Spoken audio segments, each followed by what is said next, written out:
अस्सलामु अलैकुम वरहमतुल्लाहि वबरकातुहू। इन्नल हम्दुलिल्लाह नहमदुहु व नस्तईनुहु व नस्तगफिरुहु व नऊज़ु बिल्लाहि मिन शुरूरि अनफुसिना व मिन सय्यिआति अअमालिना। मैं यहदिहिल्लाहु फला मुदिल्ल लहु व मैं युद्लिल फला हादिय लहु व अशहदु अल्ला इलाहा इल्लल्लाहु वहदहु ला शरीका लहु व अशहदु अन्न मुहम्मदन अब्दुहु व रसूलुहु सल्लल्लाहु तआला अलैहि व अला आलिहि व सहबिहि व सल्लम तस्लीमन कसीरा। अम्मा बाद फ़क़द क़ालल मुअल्लिफ़ रहिमहुल्लाहु तआला व अन इब्न अब्बास रज़ियल्लाहु अन्हुमा क़ाल रसूलुल्लाह सल्लल्लाहु अलैहि वसल्लम मन तसम्मा हदीस क़ौमिन व हुम लहु कारिहून सुब्बा फ़ी उज़नैहिल आनुक़ यौमल क़ियामह यानी रसास अखराजहुल बुखारी। মহান আল্লাহর সমস্ত প্রশংসা যে আল্লাহ রাব্বুল আলামিন আমাদের সৃষ্টি করেছেন এবং আমাদের হেদায়েত দান করেছেন এবং ভালো মন্দ সম্পর্কে আল্লাহ রাব্বুল আলামিন আমাদেরকে সঠিক পথ দেখিয়েছেন এবং বিশদভাবে কোরআন সুন্নাহ ওহীতে দিক নির্দেশনা দিয়েছেন। সালাত এবং সালাম নাযিল হোক প্রিয় রাসূল সাল্লাল্লাহু আলাইহি সাল্লামের উপর। আমাদের ধারাবাহিক আলোচনা বুলুগুল মারাম ইমাম হাফেজ ইবনে হাজার রহমাতুল্লাহ আলাইহির হাদিসের সংকলন যে কিতাব, সেই কিতাব থেকে অধ্যায়ের বিষয়বস্তু হচ্ছে মন্দ চরিত্র থেকে সতর্কীকরণ, পর্ব নম্বর 13।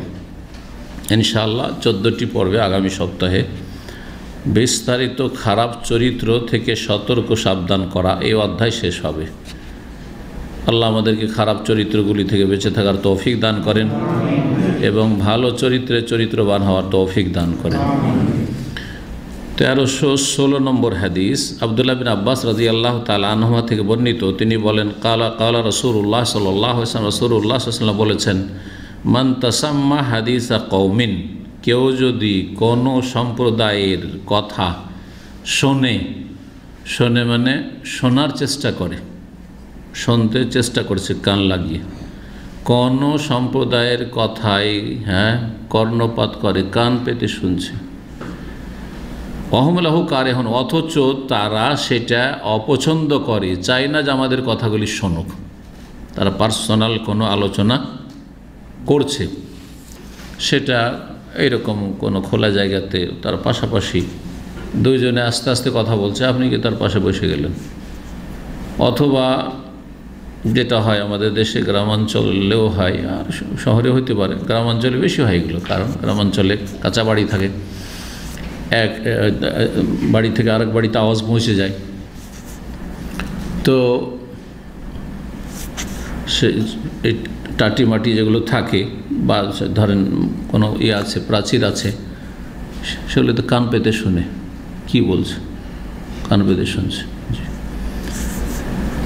সেটা যে কোনো ধরনের কথা হোক, তাদের পারিবারিক কথা হোক, দাম্পত্যের স্বামী স্ত্রীর কথা হইতে পারে, রাতের অন্ধকারে স্বামী স্ত্রী নতুন বিয়ে করে নিয়ে এসে ঢুকেছে।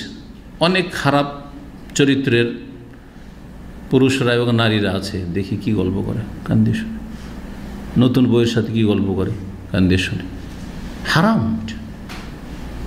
যে কোনো ধরনের কথা হোক না কেন, দুজনে আপোষ পার্সোনাল কত কথা চলছে, দেখছেন যে ওরা আস্তে আস্তে কথা বলছে, আপনাকে জিজ্ঞাসা করে নিতে হবে যে কোনো বিশেষ কথা চলছে নাকি। যদি আপনি বসতে চান তাহলে আমি আসতে পারি বা বসতে পারি কি না, খোলা জায়গায়। যদি যেমন আজকে মসজিদে দুজনে কথা বলছে, আমাদের দুজন ইসলাম পাশাপাশি বসে, আর ওদের একজনের সাথে আমার একটু কথা আছে, তাই বললাম তোমাদের পার্সোনাল কথা চলছে, না না না আসেন আসেন আসেন, আমি আরও সেখানে না বসে নিজের কথাটা বলে নিলাম, দাঁড়িয়ে সে চলে আসলাম, কিন্তু তারা বললো যে না আসেন আসেন, এমন সাধারণ কথা, কিন্তু হতে পারে যে তাদের কোনো পার্সোনাল কথা চলছে। জি, এমন কোনো কথা যদি শোনার চেষ্টা করে, এই জন্য তাসাম্মা বলা হয়েছে, শোনার চেষ্টা করে, ওহুম লাহু কারিহুন, অথচ তারা এটাকে অপছন্দ করে যে এই লোক বা এরা যেন আমাদের এই কথাগুলি না শোনে। তারপরেও শুনছেন আপনি, যারা চায় না যে আপনি শোনেন তাদের পার্সোনাল কথা, গোপনীয় কথা, তারপরেও শুনছেন, তার শাস্তি কিয়ামতের দিনে সুব্বা ফি উযনাইহিল আনুক ইয়াউমাল কিয়ামাহ।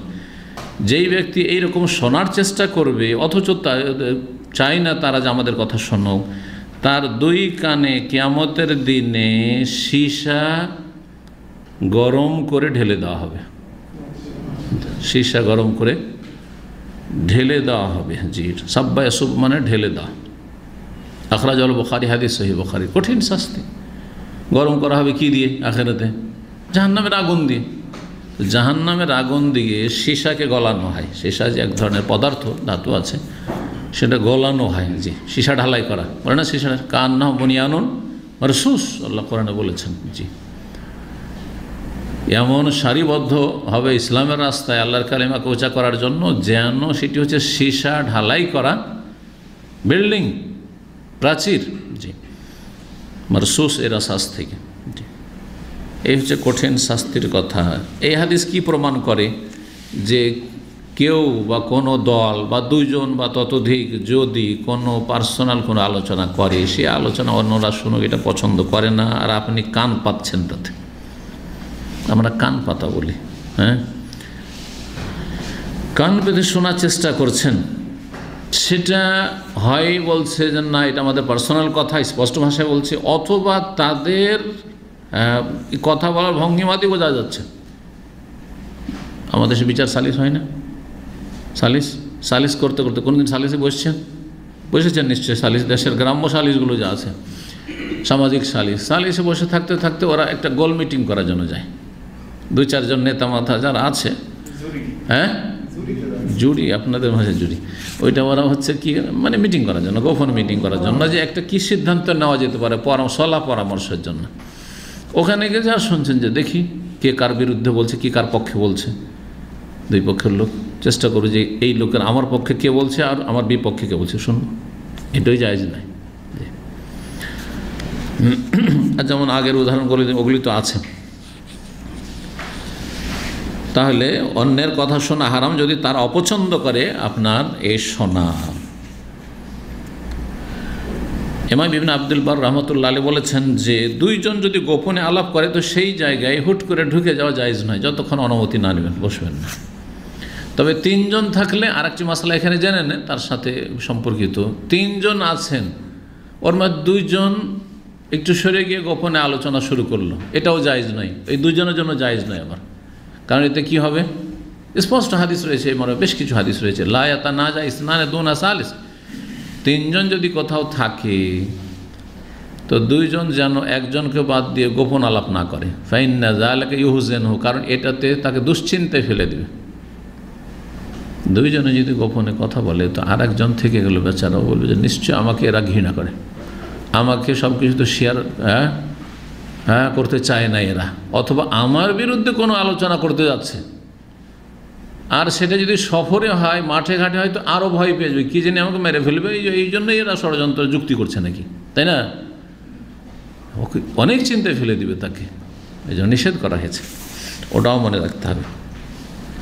কিন্তু যেখানে এরকমের আশঙ্কা নেই আর সেখানে কেউ গোপন আলাপ করছে, তাহলে সে গোপন আলাপে অংশ নেওয়া, অথচ ওরা তারা পছন্দ করে না, সেটা জায়েজ নয়।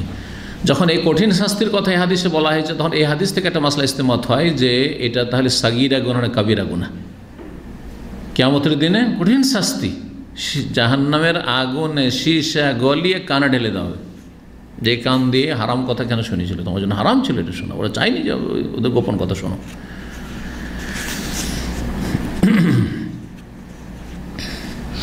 আমাদের দেশের গ্রাম অঞ্চলে কিন্তু মহিলাদের বদ অভ্যাস আছে। নতুন যদি বর আর কন্যা ঘরে ঢুকে এই কান পাতা শুরু, রাত কান পেতে বেড়াবে, এইসব খবর পাওয়া যায়।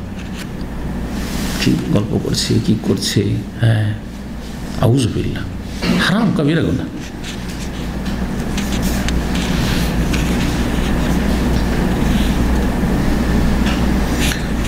যদি এইরকম কথা শোনাই যদি জায়েজ না হয়, যেই কথা শোনা আপনার তারা পছন্দ করছে না, ওদের কথা শুনবেন আপনি, এটা পছন্দ করছেন না, তাহলে যদি কেউ ছাদের উপর থেকে দেখে, ছাদের উপর থেকে দেখছে কি করছে ওরা, বোঝা গেছে, দেওয়ালের উপরে চড়ে দেখছে কি করছে, কোনো এমন জায়গা থেকে তাকাচ্ছে। আমাদের সে তো আর ওই সৌদি আরবের মতো সিস্টেম, সৌদি আরবে কিন্তু উঁচা বাড়ি আর নিচা বাড়ি পাশাপাশি রাখতে পারবেন না।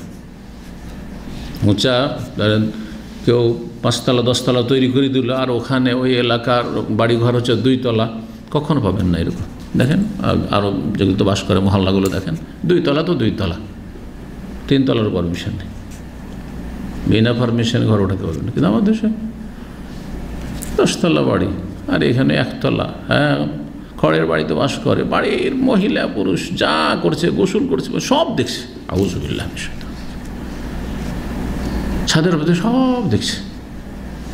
গোটা শহরের আশেপাশের কত লোকের বাড়িতে যে নজর দিচ্ছে, আর মান ইজ্জতে নজর দিচ্ছে তাদের। হারাম, এটা জায়েজ না।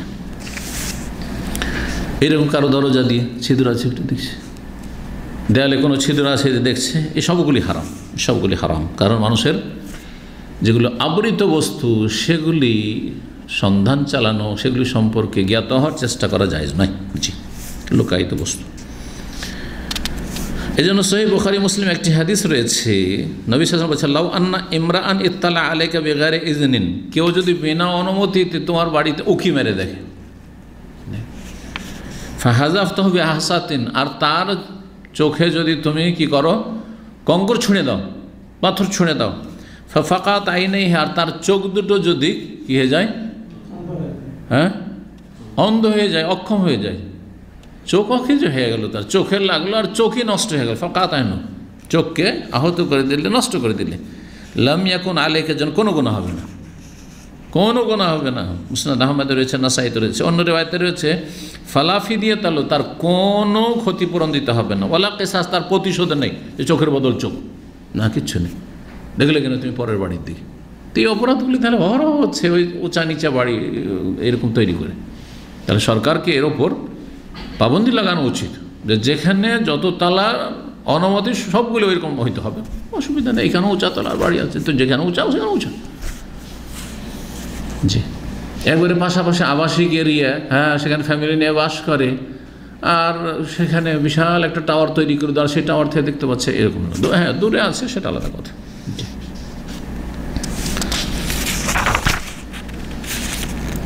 1317 নম্বর হাদিস, আনাস রাদিয়াল্লাহু তাআলা আনহু থেকে বর্ণিত, তিনি বলেন, কালা রাসূলুল্লাহ সাল্লাল্লাহু আলাইহি ওয়াসাল্লাম বলেছেন, তুবা লিমান শাগালাহু আইবুহু আন উয়ুবিন নাস, সৌভাগ্য, তুবা মানে হচ্ছে সৌভাগ্য। জি, এটা হচ্ছে আরবিতে তুবার অর্থ। জি, এই তুবা শব্দটি অনেকগুলি হাদিসে এসছে, এই হাদিসে এসছে, তুবালিল গরাবা, সৌভাগ্য যারা গোরাবা, যারা আগন্তুক, যাদেরকে মানুষ অপরিচিত মনে করে, আরে কোত্থেকে এসছে রে, এই নতুন কথা নিয়ে রে। জি, কারণ ওরাই কিন্তু হকপন্থী, ওদের সংখ্যা কম, সেই জন্য এরা সমাজের কাছে আজব, অপরিচিত, আগন্তুক, এই কোথাকার কথা নিয়ে এসছে রে। দেশে গিয়ে যখন শিরক বেদাতের বিরুদ্ধে বলবেন যে পীর ধরা হচ্ছে হারাম, হ্যাঁ, গোমরাহি, পীরের মুরিদ হারাম, মিলাদ করা বেদাত হারাম, সবার ধালা রুটি হারাম, বেদাত, সে দেখো দেখো দেখো কোথা থেকে এসছে, কোথা থেকে এসছে রে, কোন গর্ত থেকে উঠে এসছে, তাই না? দিল আপনাকে কাদিয়ানি এসছে নাকি, না শিয়া এসছে, জাহেল, কিছুই জানে না, শিয়া কাকে বলে, কাদিয়ানি কাকে বলে, কিছুই জানে না। কোরআন হাদিসের ওপর আমল করে, নাম দেয় কখনো কাদিয়ানি, কখনো শিয়া, কখনো ইহুদিদের দালাল, কখনো এরাকে পরিচালনা করছে আমেরিকা, ওই ইসলামের খেদমতে আমেরিকা খরচ করছে, বলছে আউযুবিল্লাহ। তুবালিল গরাবা, এরকম যারা আগন্তুক, অপরিচিত সমাজে, সমাজ তাদেরকে মেনে নিতে চায় না, কারণ তারা সমাজের বিপরীত দিকে। সমাজে গিয়ে যদি বলেন চাচাতো ভাই, মামাতো ভাই, খালাতো ভাই, ফুফাতো ভাই, এইসব কোনো ভাই না, এগুলো বাড়িতে ঢুকতে পারবে না, আপনাকে এক ঘরে করে দেবে, যে থাক, তুই একাই থাক, তোর সাথে আমরা চলবো না, ঠিক চোখের সামনে দেখা এগুলো। গ্রামের লোকের জন্য কোনো পর্দা নেই, গ্রামের লোকের জন্য কোনো পর্দা নেই, নিজের বংশের লোকের জন্য কোনো পর্দা নেই, পাশের বাড়ির লোকের জন্য কোনো পর্দা নেই। পর্দা যেন দাড়িওয়ালা হইতে হবে, আর হুজুর টাইপের লোক হইতে হবে, হ্যাঁ, আর বাইরের লোক অপরিচিত হইতে হবে, তাহলে পর্দা। ফেরিওয়ালার কাছে কোনো পর্দা নেই, গ্রামে ফেরি আছে, কোনো পর্দা নেই, এগুলো ইসলাম। যদি বলে যে না এটা চলবে না, যদি বলে আমি বিয়ে করব, আর 2-4-5টা বোন আছে, একটা বোন থাক, দুলাভাই তো মনে করছে আমার পুরো অধিকার আছে, আমার শ্যালকের স্ত্রীকে দেখার না, তার সাথে নির্জনে গল্প করার, তার সাথে আমোদ ফুর্তি করার পুরো স্বাধীনতা আছে, এটা শ্বশুর বাড়ি, এটাই মনে করে আমাদের জাহিলি সমাজ করে না। আপনি বলেন যে আমি বিয়ে করব, কিন্তু আমি দুলাভাই আপনাকে আমি আমার স্ত্রী দেখতে দেবো না, দেখেন কি করে, সাথে সাথে তোর বিয়ে খাবো না, গেলাম। বুঝতে পেরেছেন? এরা গোরাবা। জি, সমাজ মেনে নিতে চাই না ইসলামকে। জি, ইসলাম তাদের কাছে কি হয়ে গেছে? গরিব, আগন্তুক হয়ে গেছে। এই জন্য বাদার ইসলাম গরিবান, এই যে গরিব গোরাবার এক বচন। ইসলাম শুরু হয়েছে আগন্তুক, অপরিচিত হয়ে। মক্কায় যখন ইসলামের কথা রাসূলুল্লাহ সাল্লাল্লাহু আলাইহি ওয়াসাল্লাম, আরে কি বলছে রে, আরে মোহাম্মদ কোথায় কি নিয়ে আসলো, দেখো দেখো দেখো দেখো কি বলছে, এই আশ্চর্য কথা বলছে, এইসব দেবদেবী কিছু নেই, বলছি এক আল্লাহ। লা হাওলা ওয়ালা কুওয়াতা ইল্লা বিল্লাহ। বাতিল কি হক মনে করা, আর হককে বাতিল মনে করা, এটা চিরাচরিত চলে আসছে বাতিলপন্থীদের, মুশরিকদের, কাফেরদের। এবং মুশরিক কাফের যারা অনুসারী, যারা হাওয়া কুপ্রবৃত্তির অনুসারী, যারা ওহির দলিলের ইসলামের অনুসারী নয়, তাদের ইসলাম শুরু হয়েছে গরিব হয়ে। বাংলা গরিব মানে হচ্ছে দরিদ্র, ফকির, আর আরবি গরিব মানে হচ্ছে আগন্তুক, অপরিচিত। অপরিচিত হয়ে কি আসলে এই কী বলছে এইসব কথা? আবু জাহাল, আবুল হাব, সব নেতারা এইসব এই কথাই বলেছিল। ওয়াসায়াউদু গরিবান কামা বাদা, আর শীঘ্রই এমন সময় আসবে যখন আবার ইসলাম আগন্তুক, অপরিচিত হয়ে যাবে। ইসলামের কথা বলেন, আপনাকে মুসলিমরাই বলবে, আরে এখন চরমপন্থী রে, এখন কট্টরপন্থী রে, হি তো মূল্যবাদী। হ্যাঁ, আজকাল অধিকাংশ জেনারেল শিক্ষিত লোকেরা কি বলে ধার্মিকদেরকে? মূল্যবাদী। দাড়িওয়ালাদেরকে মূল্যবাদী। গাল হয়ে গেছে, এটা একটা কথা বোঝা গেছে। এরকম আলোচনা করেছে যে মৌলবাদী বলে গাল দেয় কোন পথভ্রষ্টরা, কথা বোঝা গেছে। আর ওয়াহাবি বলে গাল দেয় কোন পথভ্রষ্টরা, এসব নিয়ে একটা আলোচনা আছে, ছোট্ট একটা আলোচনা। ফাতুবা লিল গোরাবা, ওই হাদিসে বলেছেন সুতরাং সৌভাগ্য গোরাবাদের জন্য। কারণ ইসলাম শুরু হয়েছে গরিব হয়ে, আগন্তুক হয়ে, আবার ফিরে আসবে যখন ইসলাম দুর্বল হয়ে যাবে আর বাতিল শক্তিগুলি, পাপীরা শক্তিশালী হয়ে যাবে, তখন ইসলাম আবার আগন্তুক। এখন দাঁড়িয়ে রাখলে আপনার জন্য বেশি মুশকিল। আরে কী রে, কারো দাঁড়িয়ে নিয়ে আবার দাঁড়িয়ে নিয়ে কোম্পানিতে কাজ করবে, হোটেলে চাকরি করা দাঁড়িয়ে নিয়ে এসছে আবার, আউযুবিল্লাহ। রেস্টুরেন্টে চাকরি করা দাঁড়িয়ে নিয়ে, যেমন দাড়িতে আগন্তুক হয়ে গেছে। শুধু তাই নাই, টাকনার উপরে কাপড়, আরে এর কী রে, সবাই পড়ছে এরকম, একাই টাকনার উপরে, দেখো দেখো, বুঝতে পারছেন? গোটা বিল্ডিং থেকে একটা কেউ নামাজে যায় না, শুধু একাই আপনি গরিব, আপনি মনে হচ্ছে আগন্তুক, অপরিচিত।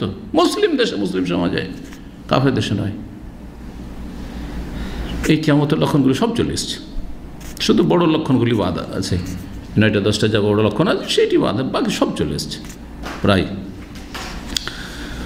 তো বলছিলাম তুবার এটি অর্থ হয়, কিন্তু তুবার এছাড়াও দুটো তাফসীর বা ব্যাখ্যা করেছেন ভাষ্যকারগণ। একটি হচ্ছে জান্নাতের একটি বিশাল গাছ, তুবা জান্নাতের একটি বিশাল গাছ, যেই গাছের ছায়া তলে 100 বছর চলতে থাকবে এক ব্যক্তি। মানে এইরকম একজন ব্যক্তি, মানে একজন নয়, এইরকম জান্নাতীরা আর কি 100 বছর চলেও গাছের এ প্রান্ত ও প্রান্ত শেষ করতে পারবে না, এত বড় গাছ। এটি হচ্ছে তুবা। তো এই তুবা নামক জান্নাতের এই গাছ পাবে এইরকম ব্যক্তি যার কথা আসছে হাদিস। আর একটি হচ্ছে ওয়াইম্মা দারাজাতুন আলিয়া ফিল জান্নাহ, অথবা জান্নাতে একটি সুউচ্চ মর্যাদা, জান্নাতে আল্লাহ বড় উঁচা মর্যাদা দেবেন, এটার নাম হচ্ছে তৌবা। যেমন নবী সাল্লাল্লাহু আলাইহি সাল্লামের জন্য আল ওয়াসিলা একটি উচ্চ মর্যাদা জান্নাতে। জি হ্যাঁ। তো কার জন্য এই সৌভাগ্য, কার জন্য জান্নাতের এই বিশাল গাছ স্পেশাল, কার জন্য জান্নাতে উচ্চ মর্যাদা, 3টি তাফসীর বললাম। তাহলে অনেকের জন্য, তার মধ্যে এই একটি হাদিস, লেমান শাগালাহু আইবুহু আন অয়ুবিন নাস, যার নিজের দোষ অন্যের দোষ তলাশ করা, সন্ধান করা থেকে ব্যস্ত রাখে। আমার সময় নেই যে আপনাদের দোষ খুঁজে বেড়াবো, আমি নিজের দোষ সংশোধন করতেই ব্যস্ত। নিজের মেলা দোষ আছে, আমার নিজের দোষ আমি আত্মপর্যালোচনা ডেইলি আমি করব আর কমাবার চেষ্টা করব না, আপনাদের পিছনে পড়বো যে কার কি দোষ আছে না আছে, আমার সময় নেই। এইরকম যদি মন মানসিকতা তৈরি করতে পারেন যে আপনাদের জন্য আমার মাথার ব্যথা না, কোনো সরকার কি করলো না করলো ওইটা মাথার ব্যথা, আজকাল যেমন, আরে নিজের খবর না ইসলামের, নামে মাত্র মুসলিম, ফজরের জীবন নামাজ পড়তে যায় না, এই সরকার, খনি সরকার, এই সরকার, জালেম সরকার, এই সরকার, তাগুল সরকার দেশটাকে একবারে বরবাদ করে দিল। আপনি কি করলেন দেশের? কোন ভালাইটা করেছেন আপনি দেশের? আপনি তো নিজেরও ভালাই করেন না, জাহান্নামে যাবেন আপনি এই অবস্থা পড়ে গেলে। তো নিজের আপনি সংশোধন করেন। এই জন্য আলেমারা বলেছেন, যতক্ষণ পর্যন্ত মুসলিমরা এই 3.5 হাত দেহের ওপর ইসলাম কায়েম না করবে, তাদের জমিনে কখনো ইসলাম কায়েম হবে না। রাষ্ট্রীয়ভাবে নিজের উপর কায়েম করেন, মাথা থেকে পা পর্যন্ত দেখেন যে ইসলাম কায়েম আছে কিনা। ইসলাম কায়েম করতে হলে দিনের ইসলামের প্রথমে এলিম শিখতে হবে। এলিমই নেই, কিছু এলিম নাই, আকীদার এলিম নাই, সুন্নতের এলিম নাই, বেদাতের এলিম নাই। বেদাতকে সুন্নত মনে করে সওয়াবের কাজ মনে করছেন, শিরককে আপনি ইসলাম মনে করছেন, মাজার পূজাকে ইসলাম মনে করছেন। মাজারে দান করা, মসজিদে দান করা একই সওয়াবের কাজ। এক জায়গায় কুফরি শিরক, আর এক জায়গায় হচ্ছে ইসলাম। কিছু বুঝেন না পার্থক্য? এইরকম উদাহরণের শেষ নেই। আর এমনি তো চলাফেরাই, আখলাক, চরিত্র, রুজি রোজগার, হালাল হারাম একাকার, ইত্যাদি ইত্যাদি। 5 ওয়াক্ত নামাজ নেই, কত রকমের ত্রুটি। তো ওই ব্যক্তির জন্য সৌভাগ্য, বা ওই ব্যক্তির জন্য তুবা নামক গাছ, স্পেশাল গাছ আল্লাহ দেবেন তাকে জান্নাতের, যে তার প্রাসাদ থাকবে, রাজাদের বাড়ি 10 কিলোমিটার 20 কিলোমিটার পর্যন্ত চলে যাচ্ছে, বাউন্ডারি। এতে আমরা হতভম্ব, আরে 10-20 কিলোমিটার শুধু এই রাজার বাড়ি, এক এক শহরে এক একটা বাড়ি রাজার। আপনার এর চাইতে কত সর্বনিম্ন জান্নাতে এই পৃথিবী এবং তার 10 গুণ দেওয়া হবে। ওতেই গাছ হবে, 100 বছর পর্যন্ত চলতে থাকবে, ও গাছের তলায় শেষ করতে পারবেন এপার থেকে ওপার। এরকম জান্নাতে উচ্চ মর্যাদা কাকে? যে নিজের দোষ তলাশে ব্যস্ত, সংশোধনের জন্য, পরের দোষ নিয়ে তার মাথার ব্যথা নেই।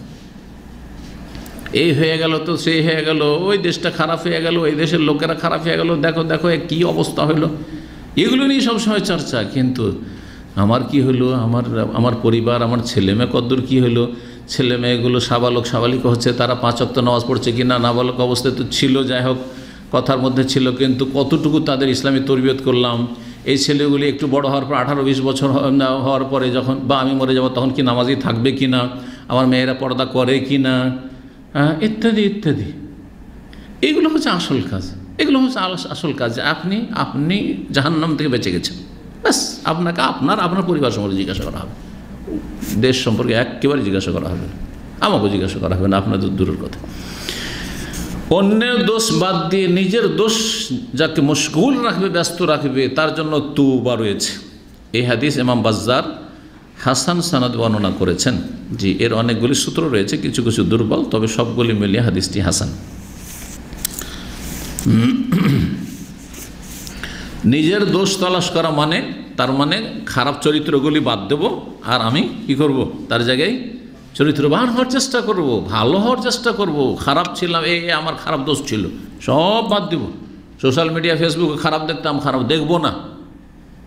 এই খারাপ কথা, গান বাজনা শুনতাম, শুনবো না।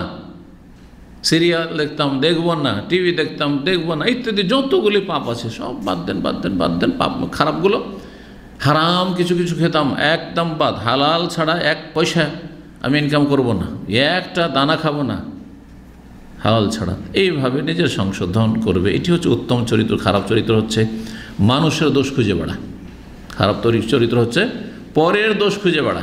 জি, 1318 নম্বর হাদিস। ওয়ান ইবনে ওমর রাদিয়াল্লাহু আনহুমা, আব্দুল্লাহ ইবনে ওমর রাদিয়াল্লাহু তাআলা আনহুমা থেকে বর্ণিত, তিনি বলেন, কালা রাসূলুল্লাহ সাল্লাল্লাহু আলাইহি ওয়াসাল্লাম বলেছেন, মান তাআযামা ফি নাফসিহি ওয়া ইখতালা ফি মাশিয়াতিহি লাকিয়াল্লাহু ওয়া আলাইহি গাদবান।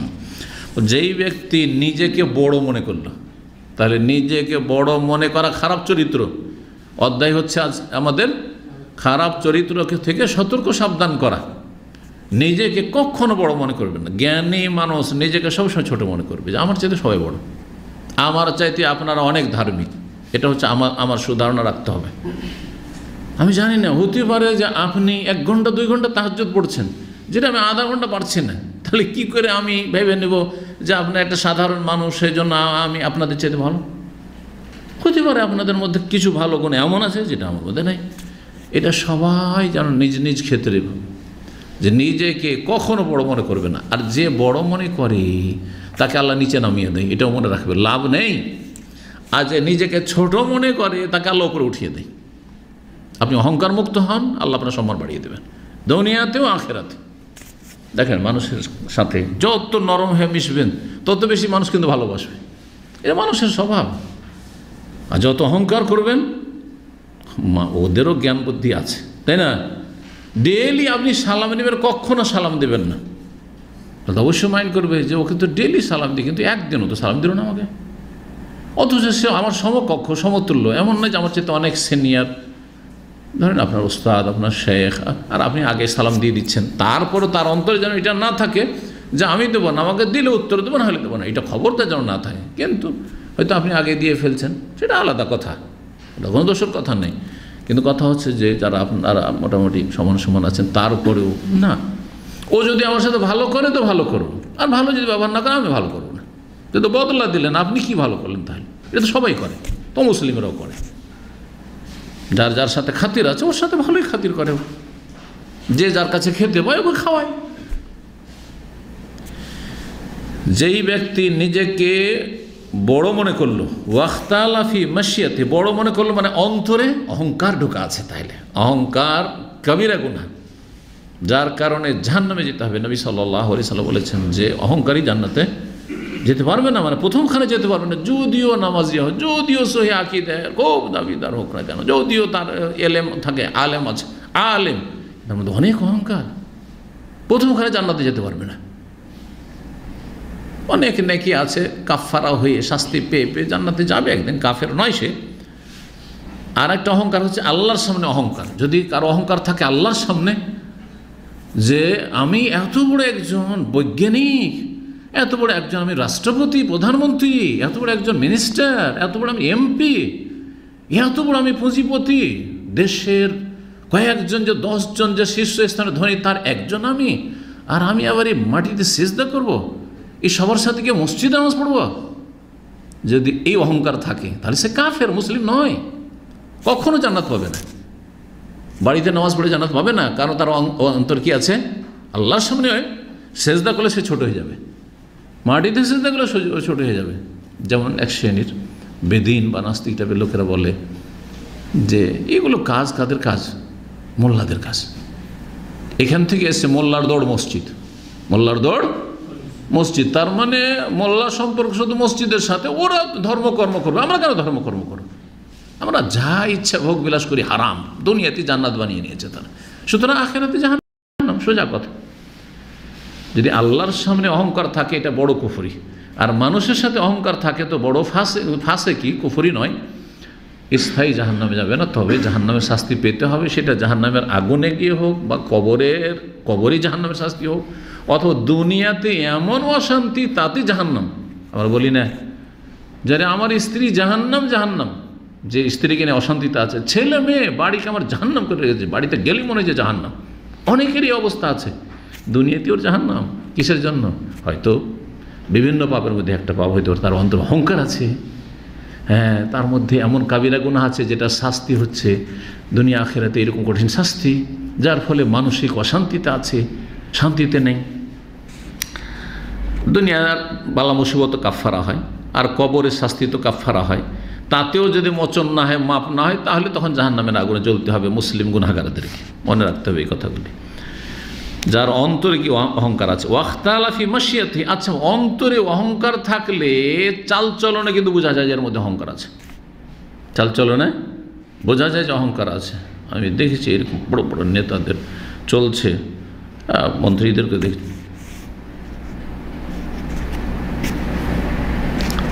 অহংকার, চলাতে বোঝা যাচ্ছে ওর, এদিক সেদিক দেখছে না, অথচ অনেকে মনে করছে যে আমি হয়তো সালাম করার জন্য পাশে দাঁড়িয়ে আছি, স্যার সালাম আলাইকুম বলবে, অথবা স্যার আর কিছু বলবে, মুসলিম আদাব স্যার, না, ওর মধ্যে এত অহংকার। ওর এই সাধারণ লোকেদের তাকে ক্লিনার, হ্যাঁ, রাস্তা ক্লিন করছে, আর ধরেন আমি রাস্তা দিয়ে চলছি, যদি তার সামনে এইভাবে হাঁটি, সালাম আলাইকুম বললো, ওয়ালাইকুম সালাম, চললাম টান দিয়ে, ওদের তাকিয়েও দেখলাম, তো অহংকার আমার চলনে প্রকাশ করে যে আমি অহংকার, যদিও আমি যতই বলি সাফাই গাই যে আমার অহংকার নেই, আছে অহংকার, কেন ওদিকে তাকাইলাম না? আর একজন এইরকম আপনাদের মতো যদি একটু স্মার্ট হতো তাহলে তো অবশ্যই তাকাইতাম তার দিকে, কি ভাই কেমন আছেন, ভালো আছেন, তো কেন গরিবটার সাথে করবো না? তাহলে এই জন্য আমি অভ্যাস বানিয়ে নিয়েছি, কেউ যদি আমাকে সালাম দেয় ওয়ালাইকুম আসসালাম বলার পরে কেমন আছেন একটা বেশি বলার চেষ্টা করি। যদি কেমন আছেন জিজ্ঞাসা করে তাই আমি বলি আলহামদুলিল্লাহ ভালো আছি, আপনি কেমন আছেন, আপনার ছেলে মেয়ে কেমন আছে, একটা সেন্টেন্স বাড়িয়ে দাও। আল্লাহ এটাই বলেছেন যে আপনি একটু বেশি করে বলেন, ফাহিয়ুবে আহসানা মিনহা, আর নাহলে কমপক্ষে ওর সমান। আপনাকে জিজ্ঞাসা করেছে কেমন আছেন, আর আলহামদুলিল্লাহ ভালো আছে, আর ওর কথা জিজ্ঞাসাই করলেন না, আপনি তো অহংকার প্রমাণ করে। যে আপনাকে জিজ্ঞেস করলো কেমন আছেন, আপনি কেন জিজ্ঞেস করবেন না তাকে যে আপনি কেমন আছেন? গরিব সেই, বা আমি নিচু শ্রেণীর মানুষ, একটু সেই রিক্সা চালায় সেই জন্য না, সে আপনার মুসলিম ভাই। ওয়াখতালাফি মাশিয়াতিহি, আর তার চাল চলনে চলে অহংকারের সাথে, দাম্ভিকতার সাথে, দাম্ভিকতার সাথে রাস্তায় হাঁটে, এটা প্রমাণ করে যে তার মধ্যে অহংকার আছে।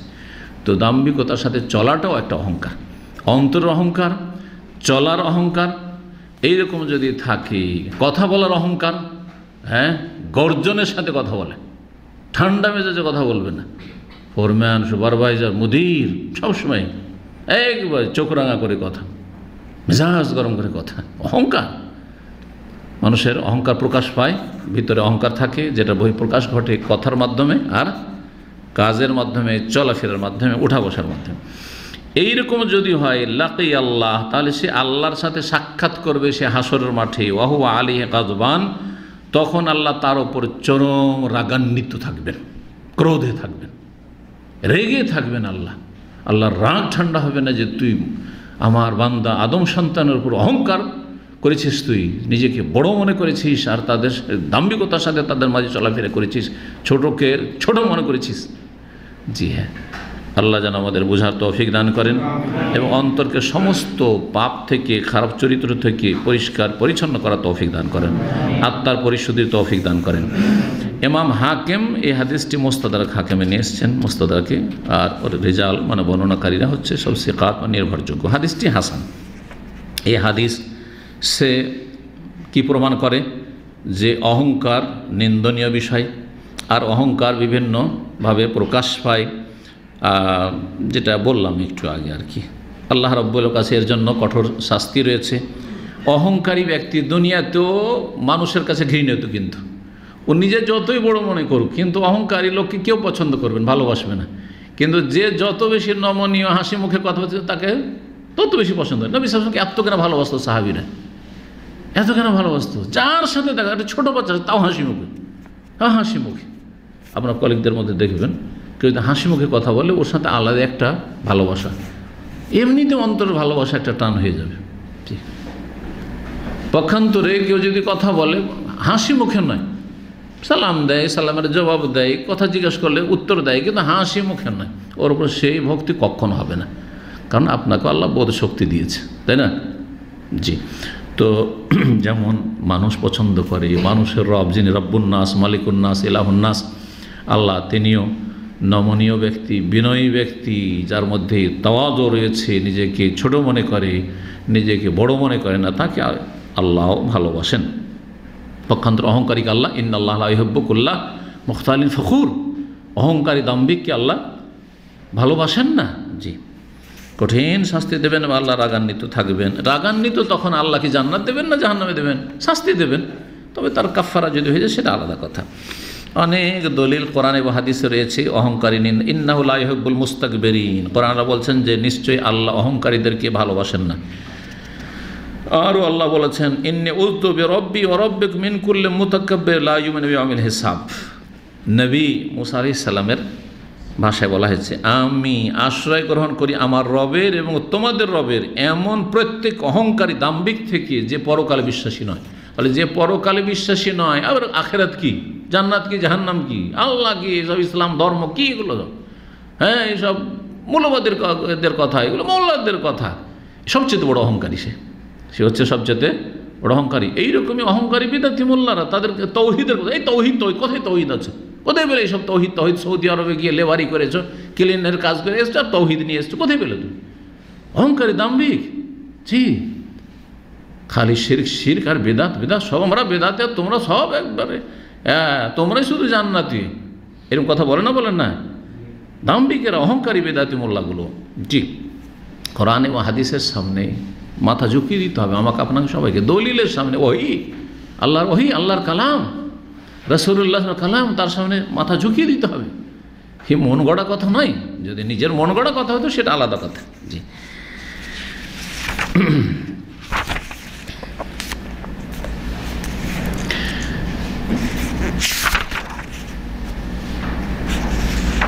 ইমাম গাজ্জালী রহমতুল্লাহ বলেছেন যে আল কিবরু ওয়াল উজবু দাআনে মুহলিকান, অহংকার এবং নিজের আত্মগর্ব, অহংকার এবং নিজের কাছে যা আছে বা নিজে যে অবস্থায় খুব সুখে আছেন এর উপর আনন্দিত হওয়া, খুব মানে আনন্দিত হওয়া, আনন্দ ভোগ করা যে আমার মতো কেউ নেই।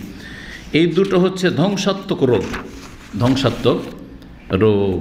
এবং এই রোগে যারা আক্রান্ত তারা হচ্ছে মারাত্মক রোগী, এবং আল্লাহর কাছে তারা হচ্ছে মামকুতানে বা গিজানে নিকৃষ্ট, আল্লাহর কাছে তারা নিকৃষ্ট। আল্লাহ রাব্বুল আমাদের হেফাজত করেন, দোস্তুটি আল্লাহ আমাদের সংশোধনের তৌফিক দান করেন, মাফ করেন। 1319 নম্বর হাদিস, ওয়ান সাহল বিন সাদ রাদিয়াল্লাহু আনহুমা কাল কাল রাসূলুল্লাহ আল আজালাতু মিনাশ শাইতান। সাহল বিন সাদ রাদিয়াল্লাহু তাআলা আনহু বর্ণনা করছেন, বলছেন যে রাসূলুল্লাহ বলছেন যে তাড়াহুড়া করা শয়তানের কাজ, তাড়াহুড়া করা শয়তানের কাজ বা শয়তানের পক্ষ থেকে হয়ে থাকে। এ কথা কিন্তু আমাদের দেশে খুব প্রচলিত আছে, তাই না? এটা হাদিসের কথা। তাড়াহুড়া করা কার কাজ? শয়তানের কাজ, ভালো মানুষের কাজ না। আর শয়তান কি আমাদের উপকার করে না অপকার করে? অপকার করে, ক্ষতি করে। শয়তান সবসময় চায় যে আদম সন্তানের ক্ষতি হোক,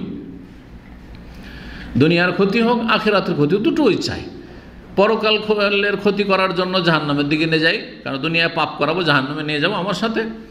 আর দুনিয়ারও ক্ষয়ক্ষতি চাই, কখনো দুনিয়ার আমাদের মানসিক শান্তি থাক, পারিবারিক শান্তি থাক, আর্থিক শান্তি থাক, আর ছেলে মেয়ে নিয়ে শান্তি থাক, সামাজিক শান্তি, সমাজের সাথে ভালো সম্পর্ক থাক, রাষ্ট্রীয় শান্তি থাক, যে আমার সরকারও জুলুম না করে, সরকার প্রশাসনও জুলুম না করে, আর আমি কোথাও যেন এরকমের বালা মুসিবতে না পড়ি, সবাই চায়। কিন্তু শয়তান সবসময় বালা মুসিবতে ফেলতে চায়, খুশি হয়,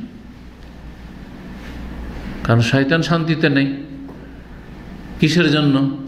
ওই যে আমাদের প্রথম পিতা আদম আলাইহিস সালামকে সিজদা করেনি, সেই জন্য তো ওই হিংসাটা তো আছে, যে তোদের কারণেই তো আমি জাহান্নামী আল মালাউন। তো আমি তো যখন তোদের কারণে মালাউন, তাহলে তোদেরকেও শান্তিতে দুনিয়াতেও রাখবো না, আখিরাতেও রাখবো না।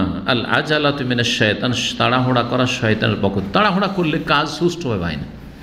দেখবেন তাড়াহুড়া করে, যত তাড়াহুড়া করবে তত কাজ ফেঁসে যাবে, তত কাজ খারাপ হয়ে যাবে, কাজ ফেঁসে যাবে, আর তারপরে ভুল হবে। বেশি এর উদাহরণ না দিয়ে, আপনারা তো অনেকে অফিসে কাজ করেন অথবা ডিউটিতে যান, অফিসে করেন আর সাইটেই করেন, হ্যাঁ, রোদে করেন আর ঠান্ডায় করেন, করেন না? করেন না? তাড়াহুড়া করে যেদিন বেরিয়ে যাবেন দেখেন কিছু না কিছু ভুলেই। আর যদি আরামসে একটা একটা করে কি নিতে হবে, মানি ব্যাগ নিতে হবে, আমার আইডি কার্ডগুলো নিতে হবে, তারপরে একামা আছে কি না, আর তারপরে আমার মোবাইল একটা দুটো যা কিছু আছে নিলাম কি না, যার যা আছে দেখবেন যে সব ঠিক আছে, কিন্তু সব ঠিক আছে। এটা আমি নিজের ক্ষেত্রে বলছি, পরীক্ষিত। আরামসে একটু আগে, 1 ঘন্টা আগে উঠে গেলাম, আরামসে নাস্তা পানি করলাম, তারপরে তখন সকালে আসবো ধরেন অফিসে, আর তারপরে তখন আলহামদুলিল্লাহ একটা একটা করে কী নিয়েছি চেক করলাম, সব আছে কিনা ঠিক, তারপরে বললাম দেখেন সব ঠিক আছে। কিন্তু যেই দিন হয়তো খুব তাড়াতাড়ি এসেছি, ছোটো মোবাইলটা যেটাতে সিম আছে রেখেই চলে এসেছি, রেখে চলে এসেছি। তাড়াহুড়া করা দিন দুনিয়ার সব দিক থেকে ক্ষতি। যদি দুনিয়ার কাজে তাড়াহুড়া করা শয়তানের পক্ষ থেকে হয়, তাহলে কেউ যদি গুরুত্বপূর্ণ ইবাদতে সালাতে নামাজে তাড়াহুড়া করে তো কত শয়তানের পক্ষ থেকে ঠিক। কারণ আমাদের দেশের অধিকাংশ নামাজি কী করে? নামাজে প্রচণ্ড তাড়াহুড়া করে। এদের অধিকাংশ নামাজ হয় না, আর বেনামাজি তো বাদ দেন, ও কোনো ক্ষেতের না। কিন্তু নামাজিগুলোর অধিকাংশ নামাজ হয় না, কারণ 1400 বছর আগে নবী সাল্লাল্লাহু আলাইহি ওয়াসাল্লামের যে নিউ মুসলিম সাহাবি এসে তিনবার করে নামাজ পড়ছে, প্রত্যেকবারে ফিরিয়ে দিচ্ছেন, ফিরজে ফাসাল্লি ফাইন্নাকা লাম তুসাল্লি, যাও আবার সালাত পড়ো, আবার নামাজ পড়ো, ফাইন্নাকা লাম, তুমি নামাজ পড়োই নি, অথচ পড়ে এসছো। একবার হইল, দ্বিতীয়বার গিয়ে কি ওইরকম করে পড়েছিল না আর একটু ভালো করেছিল? আর একটু ভালো অবশ্যই করেছে, কিন্তু তারপরে বলছে যাও ফিরে যাও, তুমি নামাজই পড়ো নি। 2বার হইল, আবার বেচারা গেল, তৃতীয়বার পড়ে আসলো, তারপরে বলছেন রাসূলুল্লাহ এর যে ফাসাল্লি ফাইন্নাকা লাম, যাও ফিরে যাও, পুনরায় সালাত পড়ো, তুমি সালাত পড়োই নি, নামাজ পড়োই নি তুমি। বলছে যে আমি তো এর বেশি কিছু শিখিও নি। ইয়া রাসূলুল্লাহ মা হোসেন গায়রা হাযা ফাআল্লিমনি, এর চাইতে ভালো নামাজ আমাকে কেউ শিখায়নি, যে শিখিয়ে এটুকু শিখেছি আমি, নিউ মুসলিম, আমাকে ফাআল্লিমনি, আমাকে একটু ভালো করে সঠিক বিশুদ্ধ সহি শুদ্ধ সালাত শিখিয়ে দেন। নবী সাল্লাল্লাহু আলাইহি ওয়াসাল্লাম ধীর স্থিরতার সাথে, ইতমিনানের সাথে, শান্তির সাথে, আরামের সাথে, শান্তির সাথে একবার নামাজ পড়ো। রুকুতে যাবে সোজা হবে, রুকুতে উঠে সোজা দাঁড়াবে, প্রত্যেকটা হাড়ের জোড় যেন আপন জায়গায় চলে যায়। হাত্তা ইয়ারজিয়া কুল্লু ফাকারিন ইলা মাকানি, প্রত্যেকটা হাড় হাড্ডি যেন আপন আপন জায়গায় চলে যায়। এই না যে রুকুতে উঠলো একটু এরকম হইলো, আর সেজদাতে উঠলো একটু ধাই করে সেজদার পরে সেজদা, মুরগি ঠোকর, এই নামাজ কখনো হবে না। আর যে তারাবির নামাজ 20 রাকাত, তারাবির রাকাতে কম করবে না, আর সময় ওই 8 রাকাতের সমানও লাগাবে না। আমরা যে গ্রামে মানুষ এসে ছোটোকালে হানফি মসজিদে ছিল আর আহলে হাদিস মসজিদ, আহলে হাদিস মসজিদে 8 রাকাত পড়তে ওখানে আধা ঘন্টা, কারণ আধা ঘন্টা বেশি তো লাগাই না, আজকালকে তো সব ঠক, তো আধা ঘন্টা। আর ওই হানফি মসজিদে 20 রাকাত, ওইটাও আধা ঘন্টা। তো আমার খালার বাড়ি ছিল ওই হানাফি মসজিদের পাশে, তো একদিন ওদের 20 রাকাতে পড়লো। এক বুড়া আসে, আমার খালাতো ভাইয়ের চাচা, আবার সে মোল্লাজি, মানে মুন্সি আর কি, আলেম নয়, মৌলবি না। ওই বুড়ার সাথে আমার বয়স তখন 13-14, আব্দুল মাজিদের মতো 13, ওর সাথে আমি চলতে পারি না, কারণ জীবনে এরকম নামাজ পড়ার কোনো ট্রেনিং নেই। আরে বাপরে বাপ, 25 মিনিটের মধ্যে 20 রাকাত হয়ে গেল, 20 রাকাত হয়ে গেল। এখন নামাজ হইল, কখনো কবুল হবে না। এই তাড়াহুড়া নামাজ কখনো কবুল হবে না, এই শয়তানের পক্ষ থেকে। যতগুলি তাড়াহুড়া আছে দিন দুনিয়ার ক্ষেত্রে, সবগুলি কিন্তু কিসের? শয়তানের পক্ষ থেকে। গাড়ি চালানো, কারণ অনেকেই গাড়ি চালাচ্ছেন সৌদি আরবে, তাড়াহুড়া করে গাড়ি চালানো, এই টাইম অফিস টাইম দেরি হয়ে যায়, একদম চলতি এমন করে অ্যাক্সিডেন্ট করলেন যে নিজেও মরলেন, অন্যকেও মারলেন।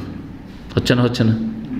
কিন্তু যারা আরামসে গাড়ি চালাচ্ছে, আমাদের এক ইঞ্জিনিয়ার ভাই ছিলেন, আমাকে ইউপিএম, ওই যে কিং ফাহাদ পেট্রোলিয়াম ইউনিভার্সিটি, যেটা মানে পেট্রোলের ইউনিভার্সিটি, যেটা জানেন আপনি, ওই দাহরানে, ওখানে 7-8 বছর আমি জুমার দিন এখানে আসর পর্যন্ত দর্শ দিতাম তাফসীরের।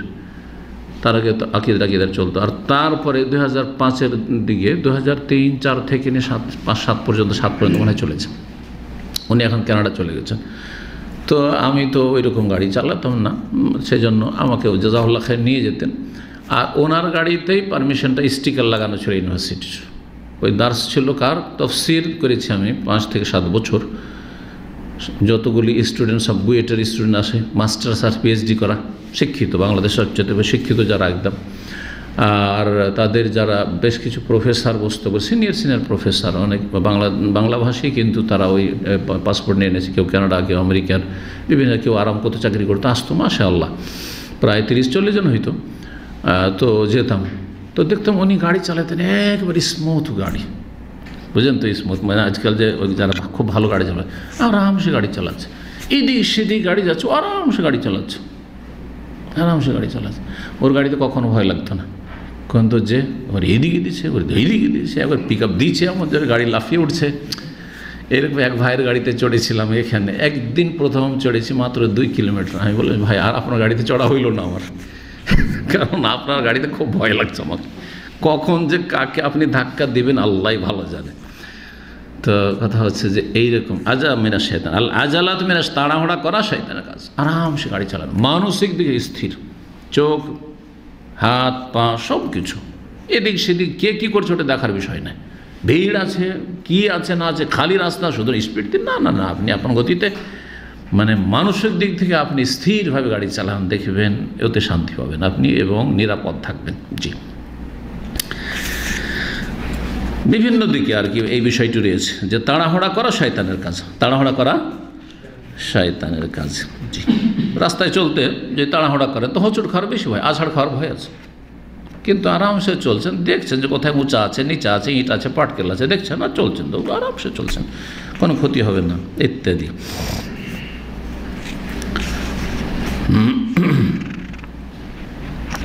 তবে যদি কাজগুলি নেকির কাজ হয়, কাজ দুনিয়াবি কাজ না, পার্থিব কাজ না, ঠিক আছে,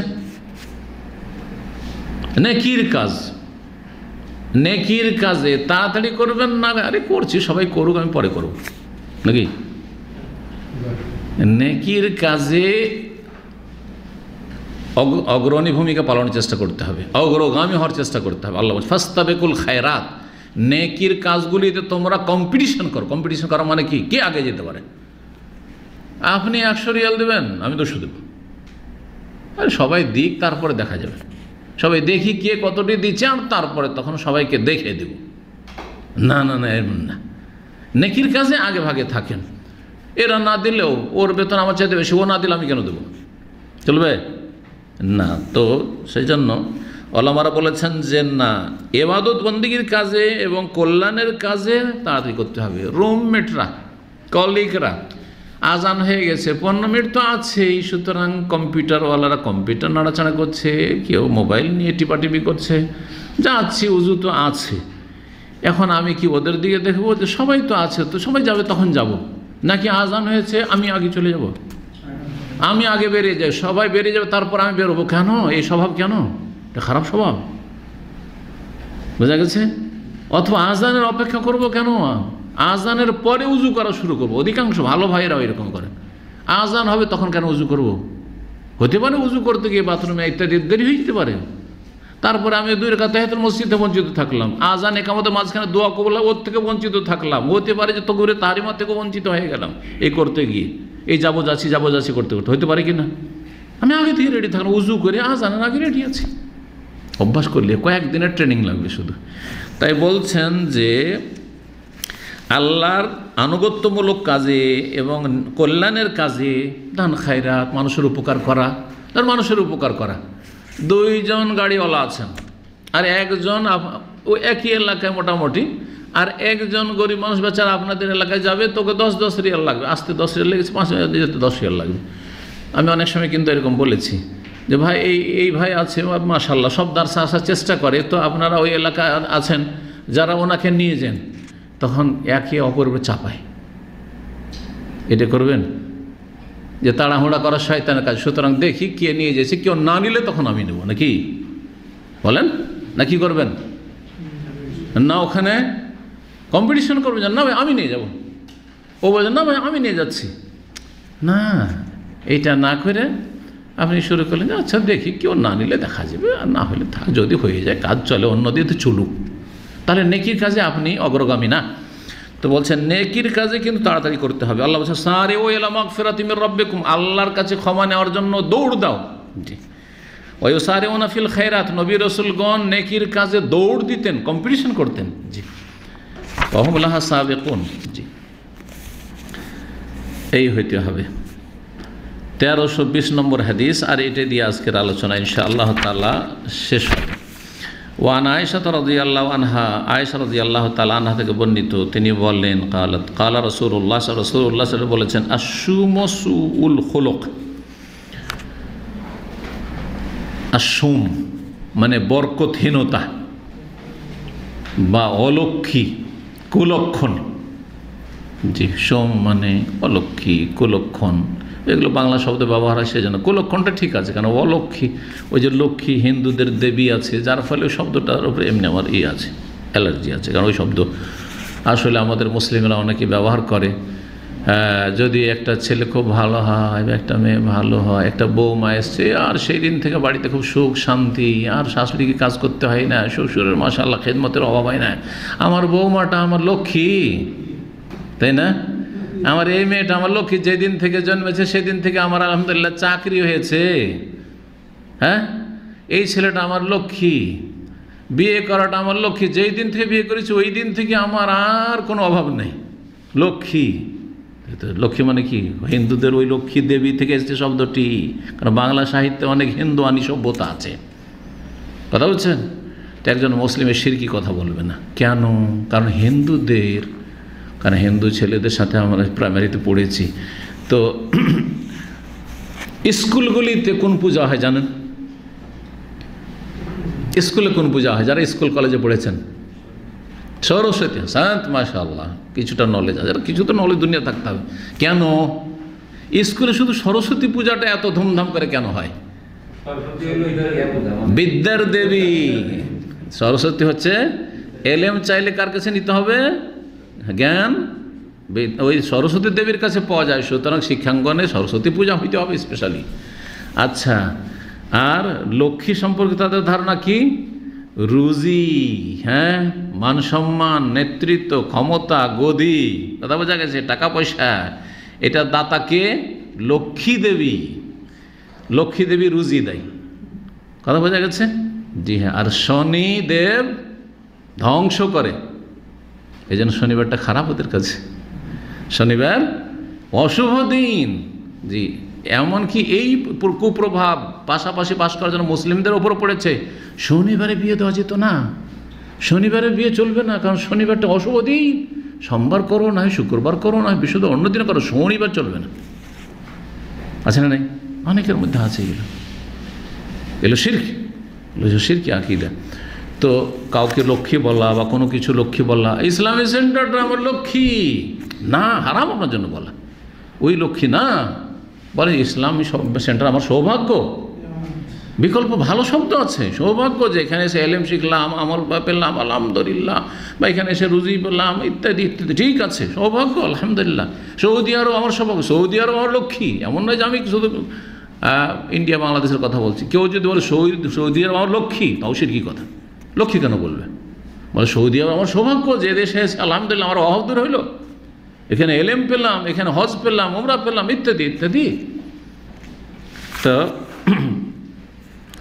এই জন্য সোম মানে তাহলে কুলক্ষণ বলেন, খারাপ লক্ষণ। অর্থাৎ সোম মানে হচ্ছে বরকতহীনতা, যাতে বরকত নেই, বরকতহীনতা সোম। হ্যাঁ, কি বললাম যেটা? কুলক্ষণ। কুলক্ষণ হচ্ছে সুল খোলক, মন্দ চরিত্র। মানুষের মন্দ চরিত্রটা, খারাপ আচার আচরণটা হচ্ছে তার কি? কুলক্ষণ। তার লক্ষণ খারাপ, হ্যাঁ, তার লক্ষণ খারাপ, বা তার বরকতহীনতা। মানুষের যদি খারাপ চরিত্র থাকে তো তার মধ্যে বরকত নেই, বরকতহীনতা। জি, আখরাজ আহমদ, এই হাদিসটি ইমাম আহমদ রাহিমাহুল্লাহ নিয়ে এসছেন, মুসনাদ আহমদে আছে। ওয়াফি ইসনাদিহি দাফন, কিন্তু এর সনদে দুর্বলতা আছে, এর সনদ জয়ীফ, হাদিসটি দুর্বল, হাদিসটি দুর্বল। খারাপ চরিত্র নিন্দনীয় অবশ্যই, যে কোনো খারাপ চরিত্র, মিথ্যা কথা বলা, ধোঁকাবাজি করা, আর তারপরে যতগুলি, হ্যাঁ, মানুষের সাথে খারাপ দুর্ব্যবহার করা, অশ্লীল কথা বলা, যতগুলি খারাপ চরিত্র রয়েছে মানুষের, অধৈর্য হওয়া, হ্যাঁ, মারামারি করা, ঝগড়া করা ইত্যাদি ইত্যাদি, যত কিছু রয়েছে, গালমন্দ করা, সব খারাপ চরিত্র, যতগুলি খারাপ চরিত্র রয়েছে, এগুলি অবশ্যই বরকতহীনতা। আপন জায়গায় ঠিক আছে, কিন্তু হাদিসটি দুর্বল, হাদিসটি দুর্বল। উত্তম চরিত্র হচ্ছে আল্লাহর যত নেক বান্দা যুগে যুগে এসেছে, নবী রসুলগণ এবং তাদের যারা খাঁটি অনুসারী, তাদের সকলের চরিত্র উত্তম চরিত্র ছিল। তারা সবাই চরিত্রবান, এবং সবচেয়ে চরিত্রবান আল্লাহ বলেছেন রহমতুল্লিল আলমীন, বিশ্বজাহানের রহমত, প্রিয় নবী মোহাম্মদ রসুল্লাহ সাল্লাল্লাহু আলাইহি ওয়াসাল্লামকে। ওয়া ইন্নাকা লাআলা খুলুকিন আজিম, নিঃসন্দেহে সূরা কালাম আল্লাহ বলছেন, হে নবী তুমি মহান চরিত্রের অধিকারী। শুধু উত্তম চরিত্র না, মহান চরিত্রের অধিকারী, খুলুকিন আজিম, মহান চরিত্রের অধিকারী। রাসূলের চরিত্র কি ছিল? আল কোরআন, আল কোরআন বাস্তবায়ন, কোরআনে যা আছে লেখা আছে। আর যদি জীবন্ত কোরআন দেখতে চান, আল্লাহর জমিনে চলছে, তো তিনি হচ্ছেন পুরোপুরি কোরআন, রাসূলুল্লাহ সাল্লাল্লাহু আলাইহি ওয়াসাল্লাম। আমরা কিন্তু আংশিক কোরআন বিশ্বাস করি সবই, হ্যাঁ, কিন্তু কোরআনের সবগুলোর উপর আমল অনেকেই করি না। হয়তো কেউ নামাজে খুব ভালো, কিন্তু চরিত্রের ক্ষেত্রে কোরআনী চরিত্র নয়, মানুষের চলাফেরার ক্ষেত্রে কোরআনী চরিত্র না, ঠিক না? যেমন বিভিন্ন চরিত্রগুলি, যতগুলি ভালো চরিত্র রয়েছে সেই ক্ষেত্রে, লেনদেনের ক্ষেত্রে না, আমি কারোর কাছে ধার নিবই না, চেষ্টা করবো ধার না নিতে হয়। আর যদি কখনো নিই, যদি এক সপ্তাহ বলি তো 5 দিনে দিয়ে দেবো, 1 মাস বলি আমি 10 দিনে 15 দিনে দিয়ে দেবো। এগুলো হচ্ছে কোরআন হাদিসের চরিত্র। কিন্তু না, হাত ভারী, এদিকে লম্বা লম্বা দাড়ি, এটা তো খুব ইসলাম, এদিকে 9 5 ওয়াক্ত নামাজি, কিন্তু হাত এত ভারী ভারী যে আল্লাহ, যদি টাকা পড়ে যায় তার কাছে আপনি জিম্মি হয়ে গেলেন, চাইলেই দোষ, চাইলেই দোষ। কেউ যদি ধার না দেয় তারপর অসন্তুষ্ট, এমন লোকদেরকে জানেন আপনারা? এখানে দাম্মামে আমার কাছে রিপোর্ট পৌঁছেছে আজকে থেকে 8-10 বছর আগে।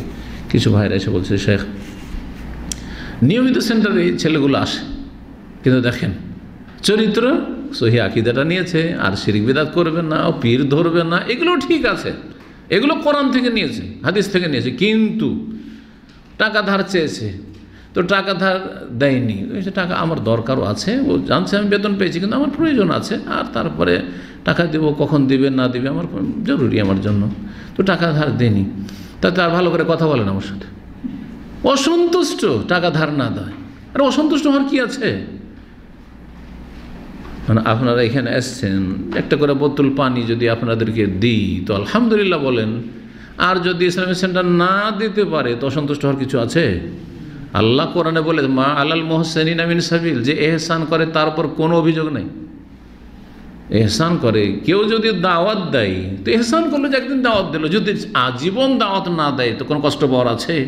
যারে এত বছর থাকলাম, 10 বছর থাকলাম দাম্মামে, একটা দিন দাওয়াত দিয়ে দিল না, অথচ ওর সাথে খাতির ছিল, কোন দোষ করে দিয়েছে? দাওয়াত দেয়নি তো, ঠিক আছে?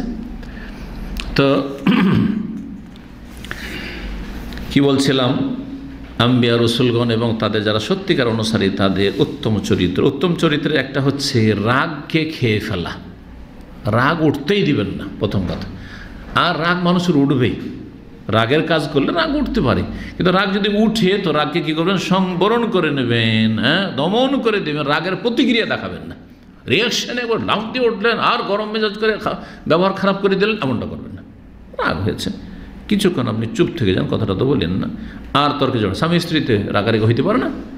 আর দুটো বাটি একসাথে থাকলে ঘটমট হবেই, কার পরিবারে হয় না? হবে, কম আর বেশি হবে, কিন্তু চেষ্টা করবেন আমি রাখবো না। যখন ও বলবে, স্ত্রী যদি কোনো কথা বলে, আমি চুপ হয়ে যাব। আর ওকেও বলে রাখেন যে আমি যদি কখন রেগে যাওয়ার কোনো কথা বলি তো উত্তর দিও না, কারণ উত্তর দিলে মেজাজটা ফায়ার হয়ে যাবে, গরম হবে, তো উত্তরই দিও না। আর তুমি যদি কখনো এরকম হতো, আমি উত্তর দেবো না, ঝামেলা শেষ ওইখানে। আর যদি দেখা যায় না, দুইজনে একদম, দুইজনে কেউ কাউকে ছাড় দিতে চায় না, তো যখন দেখবেন যে রেগে যাচ্ছে, তখন বাড়িতে আপনি বেরিয়ে চলে যান একটু, হ্যাঁ, শান্ত হয়ে বেরিয়ে যান। আবার বেরিয়ে যাওয়ার সময় অনেকে দরজাকে এমনভাবে টান দিলে ভেঙে ফেলে দেবে, ও দেখিয়ে দিলে একটা গরম, যে মেজাজ এইরকমই গরম হয়ে আছে, যেমন করে দরজাকে টানলাম, তাই না? না না না, এরকম না।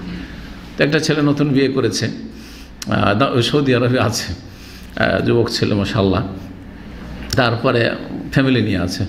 তো বলছে যে মাঝে মাঝে স্ত্রী আমার সাথে একটু খারাপ ব্যবহার করে দেয়, মানে একটু গরম মেজাজ হয়ে যায় বা কোনো কথা বলে দেয়, তবে আর কিছু বলি না, বলি কি আমি টান দিয়ে চলে এলাম, গিয়ে ওই আছে যেখানে আমি ডিউটি করি ওখানে দুপুরবেলা এলাম, আমি ওই শুয়ে থেকে গেলাম। ওতে একটু টাইট হবে, যদি ভালো ভালো স্ত্রী হয়, এই দুপুরে আজকে খেতে আসলো না, আমার অসন্তুষ্ট, ঠিক আছে, রাত্রে আজকে খাবার তৈরি করে বসে আছে, খেতে আসলো না, এমনিতে যখন তখন এরকম করবেন না, এই পরামর্শ কখনো দিচ্ছেন না, কিন্তু যদি দেখা যায় যে এতে একটু সোজা করা যাবে তাহলে সোজা করবেন। কিন্তু কিছু মহিলা আছে, এত খারাপের খারাপ যদি না খান তো ভালোই হলো, পাক করতে হইল না, যাও তুমি যেখানে খেবে খাও। কিছু মহিলার কাছে এক রাত যদি বিছানা না ঘুমান তো ওর 12টা বেজে যাবে, জীবনের মতো সংশোধন হয়ে যাবে। আর এমন এমন মহিলার খবর পেয়েছি 2 মাস 3 মাস স্বামী কথা বলছে না, বলছে তুই কি আর কথা বলা না বলা, থাকা না তার খারায় না খা। তাহলে ওই সব মহিলাকে এইসব করে, মানে এটা চিকিৎসা নয়, তাহলে এটা চিকিৎসা নয়, তাহলে আর কথা বন্ধ করে আর বিছানা আলাদা করে লাভ হবে না এর সাথে, তা অন্য কোনো পন্থায় চেষ্টা করতে হবে। যাই হোক, ওরও স্তর আছে, আগে নসিহত করতে হবে, আগে আল্লাহ কি বলেছেন, নসিহত করতে হবে। জি, কথা লম্বা হয়ে যাচ্ছে। আর মাফ করতে হবে, ভুল করতে পারে, মাফ করতে হবে, না না ছাড় দেওয়া দেয় না, কেন এরকম করবে, কেন এরকমটা করলো, না না কেন নয়, যে কোনো লোক খারাপ আচরণ করে দিতে পারে, মাফ করার উদারতা নিয়ে আসেন অন্তরে, যেন আল্লাহ তৌফিক দান করেন। সবচেয়ে ভালো মানুষ আমাদের মধ্যে কারা, আহসানুকুম খুলুকান, নবী সাল্লাল্লাহু আলাইহি ওয়াসাল্লাম সবচেয়ে যাদের ভালো চরিত্র, যার যত ভালো চরিত্র সে তত বেশি ভালো মানুষ আল্লাহর কাছে, এবং নবী সাল্লাল্লাহু আলাইহি ওয়াসাল্লামের জান্নাতে সে প্রতিবেশী হবে, সবচাইতে কাছে থাকবে। জি হ্যাঁ, ভালো চরিত্রের মাধ্যমে রোজাদারের সওয়াব পাওয়া যায়, তাহাজ্জুদ গুজারের সওয়াব পাওয়া যায়, এই হাদিসও রয়েছে। তাহাজ্জুদ না পড়ে তাহাজ্জুদের সওয়াব পাওয়া যায়, রোজা না রেখে নফল রোজা না রেখে নফল রোজার সওয়াব পাওয়া যায়। ফরজ রোজা রাখতে হবে, কিন্তু নফল রোজা সোমবার বৃহস্পতিবার রাখলেন না, ঠিক আছে, কিন্তু আপনার চরিত্র ভালো, এমনি নাকি বলছেন না, মানুষের সাথে ভালো ব্যবহার করে। আল্লাহ যেন আমাদেরকে ভালো ব্যবহার করার মানুষের সাথে তৌফিক দান করেন এবং আল্লাহর সাথেও ভালো আচরণে তৌফিক দান করেন, আল্লাহর মখলুকের সাথে ভালো আচরণ, পশু পাখির সাথে ভালো আচরণে তৌফিক দান করেন। মন্দ খারাপ চরিত্র যতগুলি রয়েছে সেগুলিকে আল্লাহ আমাদেরকে যেন বেঁচে থাকার তৌফিক দান করেন। ওয়া সাল্লাল্লাহু সাল্লাম আলা নবিয়ানা মুহাম্মদ ওয়া আলা আলিহি ওয়া সাহবিহি আজমাইন।